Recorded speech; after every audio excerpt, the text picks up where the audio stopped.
साथियों, शादी ऐसे दो लोगों के बीच हो जाती है जो एक दूसरे के लिए नहीं बने होते हैं। दोनों में ऐसी परिस्थिति नहीं होती कि तलाक का अधिकार मिल सके, लेकिन दोनों का वैचारिक, सामाजिक, बौद्धिक स्तर इतना अलग अलग होता है कि उनका एक साथ रहकर भी रहना भी संभव नहीं हो पाता है। तब बात आती है आपसी सहमति से तलाक। आज हम इसी के बारे में बात करने वाले हैं।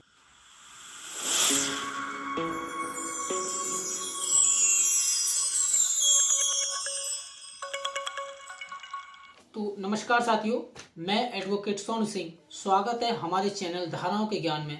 तो साथियों, आज हम बात करेंगे सेक्शन 13वीं कि आपसी सहमति से तलाक की प्रक्रिया क्या होती है। अगर पति या पत्नी में कोई आपसी सहमति से कोर्ट में तलाक की पिटीशन पेश करने के बाद पति या पत्नी मना कर दे तब क्या होगा, तो इसलिए वीडियो को अंत तक जरूर देखें। दोस्तों, आपसी सहमति से तलाक के लिए याचिका हिंदू विवाह अधिनियम की धारा सेक्शन 13 या विशेष विवाह अधिनियम की धारा 28 अंतर्गत परिवार न्यायाधीश के परिवार न्यायालय में पेश किया जाए। विवाह अधिनियम की धारा 28 के अंतर्गत परिवार न्यायालय में पेश किया जा सकता है यदि पति या पत्नी की शादी हिंदू विवाह अधिनियम के तहत हुई है, यदि पति पत्नी की शादी हिंदू मैरिज एक्ट के अनुसार हुई है और उनका आपस में एक साथ पति पत्नी के रूप में रहना संभव नहीं है, तो वे परिवार आपसी सहमति से आधार पर कोर्ट में तलाक पिटीशन फाइल कर सकते हैं। आपसी सहमति के लिए कुछ शर्तें भी होती हैं और इनका पालन करना भी जरूरी होता है। ये जिस समय तलाक की याचिका पेश की जाती है उस समय पति पत्नी का अलग अलग भी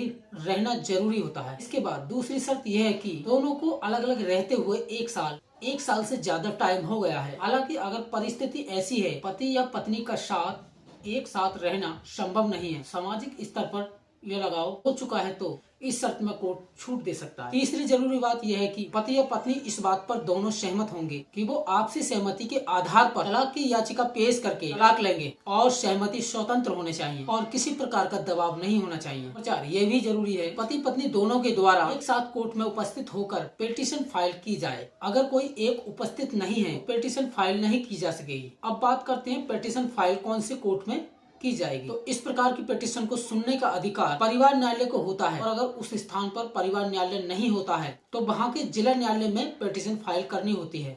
अब बात आती है पिटीशन फाइल कहाँ की जाए। नंबर 1, जहाँ शादी हुई, जहाँ पर दोनों पक्ष पति पत्नी के रूप में अंतिम बार एक साथ रहे थे। नंबर 3, जहां पति या पत्नी में से कोई एक पिटीशन फाइल करने इस समय रह रहा हो। अब बात करते हैं पिटीशन फाइल करने की प्रक्रिया क्या अपनाई जाएगी। दोस्तों, पारिवारिक मामलों में हर संभव प्रयास ये किया जाता है कि किसी प्रकार से परिवार बचा रहे और पति पत्नी में तलाक की स्थिति को टाला जा सके। इसलिए पिटीशन पेश होने पर पति पत्नी की या परिवार न्यायालय के जज द्वारा फिर अपॉइंट करे हुए काउंसलर के द्वारा काउंसलिंग की जाती है और दोनों को समझाने की कोशिश की जाती है और काउंसलिंग फेल हो जाए तो भी प्रक्रिया क्या अपनाई जाएगी। अगर पति या पत्नी काउंसलिंग के बाद भी तलाक चाहता है, कोर्ट 6 महीने के बाद डेट फिक्स कर देता है। 6 महीने की डेट इसलिए दी जाती है ताकि पति पत्नी तलाक के लिए पुनर्विचार कर सके। यदि 6 महीने के पीरियड में आपस में साथ रहने के लिए फिर से राजी हो जाए तो वो पिटीशन को फिर से विड्रॉ कर सकते हैं। यदि 6 महीने के बाद की डेट पर पति या पत्नी में से कोर्ट को ये कहता है कि वो तलाक लेने के बारे में श्योर नहीं है और उसको सोचने के लिए थोड़ा समय और चाहिए, कोर्ट मामलों में सुनवाई नहीं करता, तारीख ही दे सकता है। आपसी सहमति से तलाक की याचिका को 18 महीनों में निर्णित किया जाना आवश्यक होता है। अगर इस दौरान पति पत्नी पिटीशन को वापस लेने चाहते हैं तो ले सकते हैं और कोर्ट पिटीशन को खारिज कर देता है। अगर पति पत्नी 6 महीने के बाद भी उपस्थित होकर तलाक की मांग करते हैं तो कोर्ट उनकी शादी को समाप्त करते हुए तलाक की डिक्री जारी कर देता है और सुनवाई के लिए पति पत्नी दोनों का उपस्थित होना जरूरी है। कोई भी उपस्थित एक नहीं होता तो तलाक की डिग्री जारी नहीं की जा सकती। ऐसी पिटीशन में एक पक्षीय कार्यवाही